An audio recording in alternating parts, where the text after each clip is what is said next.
কথার জন্মদিনে যেই নরখাদক গাছটা ডেলিভার হয়েছিল সেই ঠিকানায় কথা, অগ্নি আর বাকিরা এসে খোঁজ করে যে এই গাছটা কে আর কোন ঠিকানা থেকে পাঠানো হয়েছিল। প্রথমে সেই লোকটা বলতে না চাইলে পাশ থেকে প্রত্যয় তার নিজের আইডেন্টিটি কার্ড দেখালে সেই লোকটা তাদেরকে একটা ঘরে ডেকে নিয়ে গিয়ে ল্যাপটপে সার্চ করে বলে দেয় গাছটা কে পাঠিয়েছিল, তার নাম আর তার ঠিকানা। এরপর সবাই মিলে সেই ঠিকানায় রিচার নার্সারিতে এসে রিচার সাথে কথা বলে গাছ দেখতে থাকে। আপনাদের দেখে মনে হচ্ছে না যে আপনারা গাছ দেখতে এসেছেন, অন্য কোনো একটা ইন্টেনশন আছে। আসলে আমাদেরকে একটা মেরিটের গাছ পাঠানো হয়েছিল। সেই গাছটা তো খুবই রেয়ার, সহজে পাওয়া যায় না। আমার নার্সারিতে এই ধরনের কোনো গাছই নেই। এরপর কথা সেখানে নরখাদক গাছের পাতা দেখতে পেয়ে সেটা হাতের মুঠোই নিয়ে অগ্নিকে বলে, চলুন পাচক মশাই। এই বলে সবাইকে নিয়ে তাড়াতাড়ি করে বেরিয়ে যায়। সেটা দেখে রিচার মনে সন্দেহ জাগে।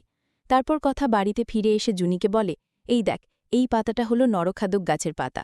এর ব্যাপারে আমাদের ফোনের সাহায্যে ভালো করে জেনে নিতে হবে। জুনি, অগ্নিদাকে সবটা বলবি তো? কথা, আগে আমরা সবটা জেনে নিই তারপর।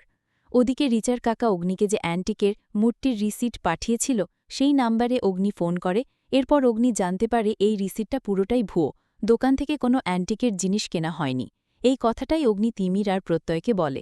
এদিকে কথা ফোনে জানতে পেরে যায় যে এটা সেই নরখাদক গাছের পাতা।